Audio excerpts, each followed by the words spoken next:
بسم اللہ الرحمن الرحیم۔ عزیز طلباء اور طالبات، السلام علیکم۔ درس عقائد نصفیہ آج والتکوین صفت اللہ تعالی یہاں سے شروع ہوگا۔ تو مصنف رحمہ اللہ نے فرمایا والتکوین صفت اللہ تعالی ازلیۃ وہو تکوینہ للعالم، اور تکوین اللہ تعالیٰ کی صفت ہے ازلی، اور وہ عالم کا پیدا کرنا ہے۔ تو اس سے پہلے صفات بیان ہوئیں، اور اب یہ 8ویں صفت ہے تکوین۔ تو تکوین باب تفعیل یعنی کون یکون تکوینا، جس کا معنی ہے معدوم شے کو موجود کرنا، یعنی ایک ایسی شے، ایک ایسا وجود جو پہلے نہیں ہے، معدوم ہے، عدم میں ہے، اس کو موجود کرنا۔ اب اس میں کیا ہے، مختلف اس کے لیے الفاظ استعمال ہوتے ہیں۔ مثلا اگر کسی چیز کو اللہ تعالیٰ نے پیدا کیا تو یہ تکوین ہے، اور رزق دینا مخلوق کو یہ تکوین ہے، کسی زندہ کو مارنا تکوین ہے، اور کسی مردہ کو زندہ کرنا تکوین ہے۔ تو یہ سب تکوین ہے۔ صفات کمالیہ اللہ تعالیٰ کی تکوین شامل کر کے 8 بنتی ہیں۔ یہ حضرات ماتریدیہ کے نزدیک اور حضرات اشاعرہ کے نزدیک 7 ہیں۔ وہ کہتے ہیں کہ تکوین کوئی نئی صفت نہیں ہے، بلکہ اس کی جگہ اس کی صفت علم اور صفت قدرت ہے۔ تو ماتریدیہ نے اس صفت تکوین کو اللہ تعالیٰ کے فرمان کن فیکون سے اخذ کیا ہے۔ آگے فرمایا وَلِكُلِّ جُزْءٍ مِّنْ أَجْزَائِهِ لِوَقْتِ وُجُودِهِ وَهُوَ غَيْرُ الْمُقَوَّنِ عِندَنَا، اور تکوین پیدا کرنا ہے عالم کا، اور اس کی ہر چیز کو پیدا کرنا، لِكُلِّ جُزْءٍ اس کی ہر جز کو، ہر چیز کو پیدا کرنا، لوقت وجود ہی اس کے وجود کے وقت، یعنی جب اللہ تعالیٰ نے ارادہ فرمایا اس کے وجود کا کہ اب اس چیز کو، اس شے کو وجود دینا ہے، تو اس وجود کے وقت اس چیز کو بنانے کے لیے، اس چیز کو وجود دینے کے لیے جس صفت کا اظہار ہے وہ صفت تکوین ہے۔ وَهُوَ غَيْرُ الْمُقَوَّن، کہ تکوین جو ہے وہ اس مکون کا غیر ہے۔ مکون جو وہ اختراع کیا گیا، پیدا کیا گیا، جس کی تکوین کی گئی، وہ مکون ہے، اور صفت تکوین الگ ہے، یعنی مکون اور تکوین میں فرق ہے۔ آگے فرمایا وَالْإِرَادَةُ صِفَةُ اللَّهِ تَعَالَى أَزَلِيَّةٌ قَائِمَةٌ بِذَاتِهِ تَعَالَى، اور صفت ارادہ اللہ تعالیٰ کی ازلی صفت ہے جو اس کی ذات کے ساتھ قائم ہے۔ اگرچہ اس صفت کا پہلے بیان ہو چکا ہے، لیکن چونکہ بہت سارے فرقے اور اس حوالے سے بحث کرتے ہیں، تو پھر اختلاف ہے کافی اہل سنت و جماعت میں، اور باقی معتزلہ وغیرہ اور جو اہل فلسفہ ہیں۔ تو اس لیے بطور تاکید مصنف رحمہ اللہ نے پھر اس کو بیان کیا، اس صفت کو۔ تو اس سے یہ صفت ہو گئی، صفت تکوین ہو گئی، صفت کلام ہو گئی۔ یہ ایسی صفات ہے کہ جن میں بہت ہی بحثیں کی گئی ہیں۔ کسی اور موقع پر انشاءاللہ ہم الگ سے اس پر بحث کریں گے۔ اب چونکہ ہمارا اس وقت عقائد نصفیہ کے متن کو پڑھنا اور مختصر اس کی توضیح کرنا، مختصر شرح کرنا ہمارا مقصد ہے، تو اس لیے ہم اس کو کسی اور موقع کے لیے اٹھا رکھتے ہیں۔ تو فرماتے ہیں کہ ارادہ اللہ تعالیٰ کی صفت ازلی ہے جو اس کی ذات کے ساتھ قائم ہے، اور یہ رد ہو گیا جو اس صفت کو حادث مانتے ہیں، ان کا رد ہو گیا۔ اب قرآن مجید کی بہت سی ایسی آیات ہیں جو اس صفت کے حوالے سے وضاحت پیش کرتی ہیں، تو آپ اپنا مطالعہ بڑھا سکتے ہیں مختلف اس کتاب کی مختلف شروحات دیکھ کر۔ وَرُؤْيَةُ اللَّهِ تَعَالَى جَائِزَةٌ فِي الْعَقْلِ وَوَاجِبَةٌ بِالنَّقْلِ۔ اب یہاں سے دیدار الہی، اللہ تعالیٰ کی رؤیت کا بیان شروع ہوتا ہے، تو فرمایا کہ اللہ تعالیٰ کا دیدار، وَرُؤْيَةُ اللَّهِ تَعَالَى، اللہ تعالیٰ کی رؤیت، اللہ تعالیٰ کا دیدار، جائزۃ فی العقل، عقل کے نزدیک جائز ہے، وواجبۃ بالنقل، اور نقل سے واجب یعنی ثابت ہے۔ تو عقل میں جائز ہونے کا مطلب یہ ہے کہ جب عقل، وہم اور دیگر حوالے ہیں عقل کے، ان سے فارغ اور خالی ہو جائے تو وہ اس رؤیت کے امتناع کا حکم نہیں دے گی اس وقت تک کہ جب تک کہ کوئی دلیل ممتنع ہونے کی قائم نہ ہو جائے۔ تو اس کا خلاصہ یہ ہوا کہ اگر کوئی رؤیت کو، دیدار کو مثال کے طور پر جائز نہیں کہتا یا محال کہتا ہے، تو اس کو پھر اس پر دلیل کی ضرورت ہوگی۔ تو اب مصنف رحمہ اللہ نے یہ جو فرمایا کہ عقلی طور پر یہ اللہ تعالیٰ کی جو دیدار ہے وہ جائز ہے، کیونکہ یہ اس پر دلائل بھی موجود ہیں، تو عقل ان کو منع نہیں کرتی، اور قرآن مجید میں خود دیدار کے دلائل ہیں، اور مختلف آیات میں اللہ تعالیٰ کے دیدار کا ذکر ہے، جیسا کہ خود آگے مصنف فرماتے ہیں قد ورد الدلیل السمعی بإیجاب رؤیت المؤمنین اللہ تعالی فی دار الآخرت، اور بے شک آخرت میں، دار آخرت میں یعنی آخرت میں، قیامت کے روز جنت میں ایمانداروں کے لیے اللہ تعالیٰ کے دیدار کے اس بات کے بارے میں دلیل سمعی یعنی دلیل نقلی وارد ہوئی ہے۔ تو یعنی قرآن مجید، حدیث، اور جیسا کہ قرآن مجید میں ہے وجوہ یومئذ ناظرۃ الی ربہا ناظرہ، تو اس دن کتنے تر و تازہ چہرے ہوں گے جو اپنے رب کو دیکھ رہے ہوں گے، یعنی اس کا دیدار کر رہے ہوں گے۔ اور حدیث پاک میں بھی جیسا کہ ایک حدیث کا مفہوم ہے، آپ صلی اللہ علیہ وسلم نے ارشاد فرمایا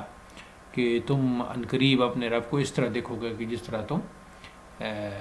چاند کو دیکھتے ہو، اور اس دیکھنے میں تم کسی قسم کی کوئی رکاوٹ نہیں محسوس کرو گے۔ تو یہ دلائل موجود ہیں اللہ تعالیٰ کی رؤیت پر، اس کے دیدار پر۔ اب اس حوالے سے بہت سے بحثیں ہیں جن کو ہم اگلی کسی نشست کے لیے اٹھا رکھتے ہیں۔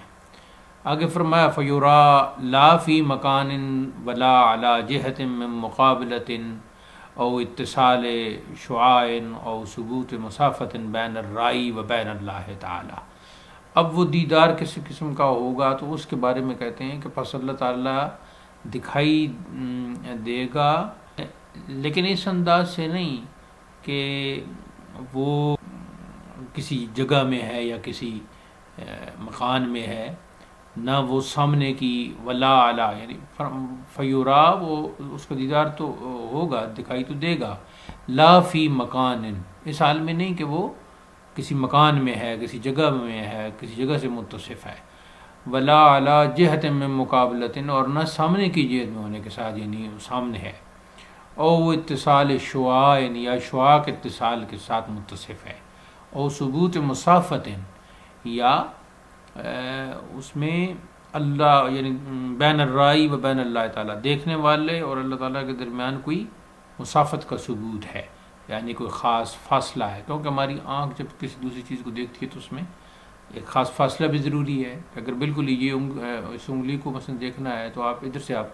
دیکھیں گے، اس فاصلے سے دیکھیں گے تو نظر آئے گی، لیکن بالکل آنکھ کے ساتھ لگا دیں گے پھر نظر نہیں آئی، تو یہ دیکھنے کے لیے تو تو اس عبارت سے معلوم ہوا کہ جب اللہ تعالیٰ کسی جگہ میں بھی نہیں ہوگا، وہ سامنے بھی نہیں ہوگا، وہ اتصال شعاع بھی نہیں ہے، ثبوت مسافت بھی اس میں نہیں ہے بین الرائی و بین اللہ تعالیٰ، تو پھر یہ کیسا ہوگا؟ تو یہ ایک ایسا ہوگا کہ یہ دیدار بے کیف ہوگا، یعنی دیکھنے والا جب دیکھے گا قیامت کے دن تو اسے بے کیف دیکھے گا۔ اور عالم آخرت چونکہ حقیقت کے ظہور کا محل ہے، تو جو کچھ پوشیدہ ہے تو وہ کل ظاہر ہو جائے گا، آج جو کچھ غیب ہے وہ شہود پر اور ہوگا، سامنے ہوگا۔ تو چونکہ آپ صلی اللہ علیہ وسلم نے اس کی خبر دے دی ہے، اب اس پر عقیدہ رکھنا یہ واجب ہے کہ جس کی کیفیت خدا تعالیٰ کے بغیر اور کوئی بھی نہیں جانتا کہ وہ کیسا دیدار ہوگا۔ اب تھوڑا سا اس میں جو ہم نے کہا کہ جگہ بھی نہیں ہوگا، کیونکہ ہمارا عام جو مشاہدہ ہے، جو دیکھنے کی چیز ہے، تو ظاہر ہے کوئی بھی جسم دیکھ رہے ہیں، کوئی بھی چیز دیکھ رہے ہیں، تو اس کے لیے یہ ساری چیز ضروری تھی۔ چونکہ اللہ تعالیٰ جسم سے بھی پاک ہے، تو پھر اس میں یہ مکان اور جہت مقابلہ اور اتصال شعاع اور ثبوت مسافت بین الرائی و بین اللہ تعالیٰ، اس کی ضرورت نہیں۔ کہ اب یعنی کہ پہلی بات یہ کر دی کہ وہ مکان سے پاک ہے، جگہ سے پاک ہے، اور دوسری یہ ہے کہ یہ نہیں ہے کہ وہ کسی جہت یعنی آمنے سامنے والی بات، وہ تو 6 جہتوں سے، 6 طرفوں سے، شش جہات سے پاک ہے۔ شش جہات کو تو خود اس نے پیدا کیا ہے۔ اور ایسے ہی جو مسافت کا ذکر کیا کہ دونوں کے درمیان کوئی مسافت نہیں ہوگی دیکھنے والے، تو یہ پھر رویت اور یہ دیدار کیسا ہوگا؟ تو یہ ایسا ہی ہوگا۔ علماء فرماتے ہیں کہ اللہ تعالیٰ خود اس کی کیفیت بھی پیدا کرے گا کہ وہ دیدار کیسا ہوگا۔ آگے فرمایا واللہ تعالی خالق لافعال العباد من الکفر والایمان والطاعت والعصیان، اور اللہ تعالیٰ بندوں کے افعال کفر اور ایمان اور طاعت یعنی اس کی اطاعت و فرما برداری والعصیان اور معصیت کا پیدا کرنے والا ہے۔ یعنی جتنے بھی افعال ہیں ان کا، عباد کے اور بندوں کے جتنے بھی افعال ہیں، جتنے بھی ان کے کام ہیں، جتنے بھی ان کے امور ہیں، تو ان کاموں کا پیدا کرنے والا، ان افعال کا پیدا کرنے والا، ان افعال کا خالق اللہ تعالیٰ ہے۔ تو اب جب مصنف صفات کی، ذات و صفات کی بحث سے فارغ ہوئے، تو اب یہاں سے افعال عباد کی بحث شروع فرمائی۔ تو اب اس میں تو مشہور بات ہے معتزلہ کی طرف سے، اس کا یہ رد کیا گیا ہے۔ معتزلہ کہتے ہیں کہ بندہ اپنے افعال کا خود ہی خالق ہے، خود، لہذا یہ کہہ کر ان پر رد کیا گیا ہے کہ ہمارا مسلک یہ ہے کہ اللہ تعالیٰ اگر بندہ اپنے افعال کا خالق ہو تو پھر وہ ضرور اپنے جتنے بھی اس کے افعال ہیں ان کی جو تفصیل ہے ان کو بھی اس سے بھی آگاہ ہوگا، یعنی اپنے جو اس کے افعال ہیں اس کی تفصیل سے بھی پھر آگاہ ہوگا، کیونکہ کسی چیز کا پیدا کرنا وہ تو تابع ہو سکتا ہے نا کہ اس کے متعلق تمام تفاصیل اس کرنے والے کو، پیدا کرنے والے کو معلوم ہو، جبکہ ایسا نہیں ہے۔ تو افعال تو کیا کم از کم بندہ کا ایک جگہ اور دوسری جگہ جانا، کئی حرکات وغیرہ یا حرکات و سکنات پر مشتمل ہے، تو کوئی حرکت، کوئی تیز، کوئی آہستہ، ان حالات کے متعلق کا تو اس کو علم ہی نہیں۔ پھر افعال ظاہریہ الگ ہیں، افعال خفیہ الگ ہیں، تو اس میں اگر ایسی بات ہو تو پھر ظاہر ہے کہ اگر بندہ اپنے افعال کا خالق ہوتا تو وہ ضرور علم رکھتا، لیکن اس کی جہالت، اس کا جہل یہ بتاتا ہے کہ وہ اپنے افعال کا خالق نہیں ہے، جیسا کہ قرآن مجید میں اللہ تعالیٰ نے ارشاد فرمایا حالانکہ تمہیں اور تمہارے سب کاموں کو تو اللہ نے پیدا کیا۔ آگے فرمایا وَهِيَ كُلُّهَا بِإِرَادَتِهِ وَمَشِيَّتِهِ وَحُكْمِهِ وَقَضِيَّتِهِ وَتَقْدِيرِهِ، اور بندوں کے یہ سارے جو افعال ہیں ان کی جو تخلیق ہے اللہ تعالیٰ کے ارادہ اور اس کی مشیت کے سبب موجود ہیں، اور اس کے حکم اس کے حکم وقضیت ہی اور اس کی قضا وتقدیر ہی اور اس کی تقدیر، یعنی یہ جتنے بھی ہیں اس کے ارادے سے ہوتے ہیں، اس کی مشیت سے ہوتے ہیں، اس کے حکم سے ہوتے ہیں، اس کی قضا سے ہوتے ہیں، اس کی تقدیر سے ہوتے ہیں۔ تو یعنی یہ تمام کام اللہ تعالیٰ کے ارادہ، اس کے چاہنے اور اس کے حکم اور اس کے فیصلہ و تقدیر سے ہوتے ہیں. قضاء کا مطلب فیصلہ کر اس کے فیصلہ و تقدیر سے ہوتے ہیں. تو پوری کائنات میں، اس پوری موجودات میں جو کچھ بھی ہوتا ہے، ہو رہا ہے، یہ اللہ تعالیٰ کی قضاء اور اس کی قدر، اس کی تقدیر کے مطابق ہے. تو جیسے کہ جب بھی کوئی ارادہ فرماتا ہے تو پھر انما امرہ اذا اراد شیئا ان یقول له کن فیکون، کہ اس کا حکم یہی ہے کہ جب وہ کسی چیز کا ارادہ فرمائے تو پھر اس کو کہتا ہے ہو جا، تو وہ چیز پھر ہو جاتی ہے. مزید اس میں جو مباحث ہیں ان کو ہم آپ کے مطالعہ پر چھوڑتے ہیں، آپ شروحات کا مطالعہ کریں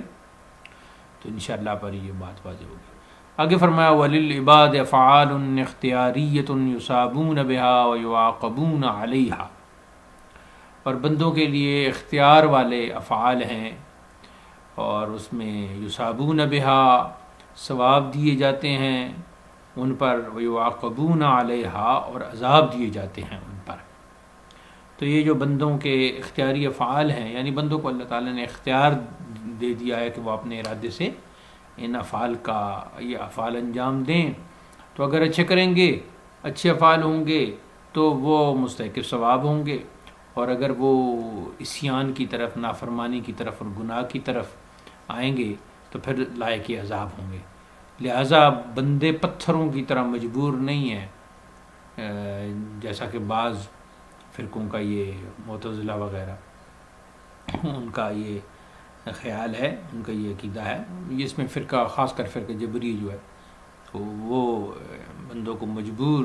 تو بندے مجبور نہیں ہیں پتھروں کی طرح، بلکہ ان کے افعال جو ہیں وہ اختیاری ہیں، اللہ تعالیٰ نے ان کو اختیار دیا ہے. جیسا کہ قرآن مجید میں بھی ارشاد فرمایا فمن شاء فلیؤمن ومن شاء فلیکفر، تو جو چاہے ایمان لائے اور جو چاہے انکار کر دے، کفر کرے. تو اب یہ جو اچھے کاموں پر ثواب ملے گا اور جو اچھے کام نہیں ہوں گے، یعنی جو گناہ کے کام ہوں گے ان پر عقاب ہوگا، تو ثواب و عقاب کا مدار جو ہے وہ بندہ کے اختیار پر ہے. تو اب اس میں بہت سے دلائل ہیں، دلائل عقلیہ سے بھی ثابت ہے کہ بندوں کو اختیار ہے. سب سے بڑی دلیل یہ ہے کہ اگر بندوں کو اختیار نہیں ہے تو پھر انہیں، یعنی جو مکلف بنایا گیا ہے، یعنی انہیں جو حکم دیا گیا ہے، تو یہ پھر مکلف کرنا صحیح نہ ہوتا، اور نہ ہی کاموں پر جو ہے ان کے افعال پر ثواب اور عذاب مرتب ہوتا. تو کیونکہ ثواب کو عذاب اور یہ ان کا یہ تو اس کا جو ترتب ہے، اس کا یہ بندوں کے اختیار کی دلیل ہے. آگے فرمایا والحسن منها برضاء اللہ تعالی والقبیح منها لیس برضائہ، اور جو اس میں حسن ہے یعنی اچھے کام ہیں تو ان میں اللہ تعالیٰ کی رضا ہے، تو وہ اللہ تعالیٰ کی رضا سے ہیں. والقبیح منها، اور جو برے کام ہیں ان میں لیس برضائہ، تو وہ اس کی رضا سے نہیں ہیں. یعنی جو اچھے کام ہیں وہ اللہ تعالیٰ کی رضا سے ہیں، اس کی مرضی سے ہیں، اس کی خوشنودی سے ہیں، اور جو اچھے کام نہیں ہیں بندے کے، جو بھی وہ افعال سر انجام دیتا ہے، تو وہ اس کی رضا نہیں بلکہ الٹا ناراضی کا سبب ہیں. یعنی بندوں کے جو افعال اختیاریاں ہیں، جو اچھے کام ہیں، تو وہ اللہ تعالیٰ کی رضا کے موافق ہی ہوتے ہیں، اللہ تعالیٰ کی ان میں رضا ہوتی ہے. اور جو وہ برے کام ہیں تو اس میں اللہ تعالیٰ کی ناراضی ہے، اس میں وہ رضا شامل نہیں ہے. اب یہاں یہ ایک نقطہ ہے کہ اشیاء کے حسن و قبح کا کیسے پتہ چلتا ہے، تو وہ عقل بھی بتاتی ہے، شریعت بھی بتاتی ہے، اور تو پھر اس کے مطابق ان کے، یعنی جن اشیاء کا عقل کے ذریعے ادراک ہو گیا ان کے حسن و قبح کا، وہ تو عقل کے ذریعے ہو گیا، اور جن کا عقل کے ذریعے نہیں ہوتا تو پھر ان کا اشارے سے معلوم ہوتا ہے، شریعت بتاتی ہے. تو ایسی کبھی کے حوالے سے بھی ہے کہ وہ اشیاء جن کی قباحت معلوم کرنا وہ عقل کے لیے ممکن ہے کہ وہ خود اس میں. اب بہت سے ایسے امور ہیں، نماز کوئی لے لے تو نماز کو عقل بھی بتا رہی ہے، شریعت تو بتا ہی رہی ہے، لیکن عقل بھی بتا رہی ہے کہ یہ ایک اچھا عمل ہے. اور اس کے بعد خلاف زنا ہے تو وہ عقل بھی بتا رہی ہے کہ وہ، شریعت تو بتا ہی رہی ہے، عقل بھی بتا رہی ہے کہ وہ جو عمل ہے وہ درست نہیں ہے. آگے فرمایا والاستطاعت مع الفعل وهي حقیقت القدرت التي يكون بها الفعل ويقع هذا الاسم على سلامت الاسباب والآلات والجوارح وصحت التکلیف تعتمد علی حاضر الاستطاع. اور استطاع فعل کے ساتھ ہے، اور استطاعت جو ہے وہ فعل کے ساتھ ہے، یعنی قدرت حقیقی جو فعل موجود کر دینے کے لیے کافی ہوتی ہے، اور دوسری استطاعت کیا ہے کہ اس کے اسباب آلات وغیرہ جیسا کہ متن میں موجود ہے، تو یہ استطاعت ہے. تو استطاعت فعل کے ساتھ ہے، وہ یہ حقیقت القدرت التی یکون بہا الفعل. اور یہ استطاعت کیا ہے؟ یہ وہ حقیقت ہے، یعنی وہ قدرت کی حقیقت ہے کہ جس کے ذریعے فعل یکون بہا الفعل، جس کے ذریعے فعل ہوتا ہے، یعنی فعل کا وجود ہوتا ہے. وَيَقَعُ هَذَا الْاسْمُ عَلَى سَلَامَةِ الْأَسْبَابِ. اور واقع ہوتا ہے یہ نام، یعنی یہ قدرت اور استطاعت کا جو لفظ ہے، اسباب کی سلامتی پر، اسباب کی سلامتی پر، والآلات، اور کام کرنے کے آلات پر، چیزوں کی ان کی درستگی پر، والجوارح، اور اعضاء یعنی ہاتھ پاؤں وغیرہ کی سلامتی پر، وصحت التکلیف تعتمد علی حاضر الاستطاع. اور جو تکلیف شرعیہ یعنی شرعی حکم جو ہے اس کا دار و مدار جو ہے، اعتماد جو ہے، دار و مدار جو ہے وہ اسی استطاعت پر ہوتا ہے. تو اب جو استطاعت سلامت آلات و اسباب کے معنی میں ہے تو اس پہ صحت تکلیف یعنی حکم کے درست ہونے کا مدار ہے. دوسرے معنی جو ہے نا لفظ استطاعت کے سلامت ہونا آلات و اسباب وغیرہ کا، تو اسی کے سبب اللہ تعالیٰ بندے کو حکم دیتا ہے. تو جو شخص جس چیز کے لیے آلات و اسباب نہیں رکھتا تو اسے گویا کیا یقیناً اسے اس کام کی استطاعت ہی نہیں، تو پھر اللہ اس کے کرنے کا حکم ہی نہیں دیتا. تو جس چیز کے آلات و اسباب رکھتا ہوگا تو اس کام کی اس کو استطاعت ہوگی، تو اللہ تعالیٰ اس کے کرنے کا بندے کو تکلیف دیتا ہے، یعنی حکم دیتا ہے. ولا یکلف العبد بما لیس فی وسعہ. اور بندے کو وہ تکلیف نہیں دی جاتی، یعنی وہ حکم شرعی نہیں دیا جاتا جو اس کی وسعت یعنی اس کی طاقت میں نہ ہو. یعنی انسان بلا استطاعت مکلف نہیں ہے. مکلف کا مطلب جو شرعی حکم کا پابند. تو انسان جو ہے وہ مکلف یعنی شرعی حکم کا پابند بغیر استطاعت کے نہیں ہے. لہٰذا جس کام کی بندہ استطاعت نہیں رکھتا تو اس کے کرنے کا اللہ تعالیٰ حکم بھی نہیں دیتا، جیسا کہ قرآن مجید میں خود ہی فرما دیا وَلَا يُكَلِّفُ اللَّهُ نَفْسًا إِلَّا وُسْعَهَا، کہ اللہ تعالیٰ کسی کو تکلیف نہیں دیتا، یعنی حکم نہیں دیتا مگر اس کی وسعت اور طاقت کے مطابق. تو آگے فرمایا وَمَا يُوجَدُ مِنَ الْأَلَمِ فِي الْمَضْرُوبِ عَقِيبَ ضَرْبِ إِنسَانٍ وَمِنَ الْإِنْكِسَارِ فِي الزُّجَاجِ عقیب کسر انسان وما اشبہ کل ذالک مخلوق اللہ تعالی لا صنع للعبد فی تخلیقہ. اور جو علم، جو درد کسی مضروب شخص میں یعنی ضرب شدہ شخص میں، کسی انسان کی ضرب کے بعد کسی انسان کی ضرب یعنی کسی انسان کے مارنے کے نتیجہ میں ہو، یا شیشے کا ٹوٹ جانا کسی انسان کے توڑنے کے نتیجہ میں جو پائی جائے، اور آگے وما اشبہ، اور جو چیز اس کے مشابہ ہیں، کل ذالک مخلوق اللہ تعالیٰ، تو یہ سب چیزیں اللہ تعالیٰ کی مخلوق ہیں، یعنی ان کی لا صنع للعبد فی تخلیقہ، اور ان کی تخلیق میں بندہ کا کوئی اس میں دخل نہیں ہے. وما اشبہ جو فرمایا تو اس سے مراد یہ ہے کہ اس کے مشابہ یعنی قتل کرنے کے بعد موت کا واقع ہو جانا یا اس طرح. تو اب معتزلہ کے جیسے ہم پہلے کہہ چکے ہیں کہ وہ ان کا یہ نظریہ ہے کہ جو فعل بطور مباشر یا بطور تولید کی ہوں تو ان کا بندہ خالق ہے، مگر ہمارے نزدیک یہ دونوں اللہ تعالیٰ کی مخلوق ہیں. جو چیزیں بطور مباشرت کے اور بطور تولید کے ہیں وہ بھی اللہ تعالیٰ کے پیدا کرنے سے ہوتی ہیں، اور انسان اس میں کچھ دخل نہیں ہے. اسی لیے مصنف نے یہاں خصوصی طور پر یہاں یہ فرما دیا کہ اس میں یہ ہے کہ فاعل کے ایک فعل اختیاری سے دوسرا فعل جو ہے وہ واجب ہو جائے، جیسے درد کا ہونا جو چوٹ سے پیدا ہوتا ہے، اور شیشے کی جو مثال دی اوپر، کانچ اور شیشے کا ٹوٹنا، یا مار ڈالنا تو پھر اس سے موت ہو جاتی ہے، تو یہ سارے افعال تولید ہیں۔ تو مارنا، توڑنا، مار ڈالنا، یہ سب افعال جو ہیں وہ مباشرت ہیں، اور نتیجے والے جو ہیں وہ تولید ہیں۔ تو افعال تولید میں یہ ضروری نہیں کہ فاعل نے ان کا ارادہ کیا ہے، یعنی اس نے ارادہ کیا ہو یا نہ کیا ہو، تو صدور ان کا جو ہے نا مارنے اور توڑنے اور قتل کرنے کے بعد ہی واجب ہوتا ہے۔ تو اہل سنت کے نزدیک ان سب کا خالق اللہ تعالیٰ ہے، یعنی تمام چیزوں اور تمام کاموں کو ان تمام کاموں کا جو خالق ہے وہ اللہ تعالیٰ ہے، اور تمام ممکنات جو ہیں اسی کی طرف بلا واسطہ اسی کی طرف یعنی ان کی نسبت ہے، منسوب ہے۔ تو یہ اس میں معتزلہ کا خصوصی رد ہو گیا۔ تو آج کا نشست یہاں ختم ہوتی ہے،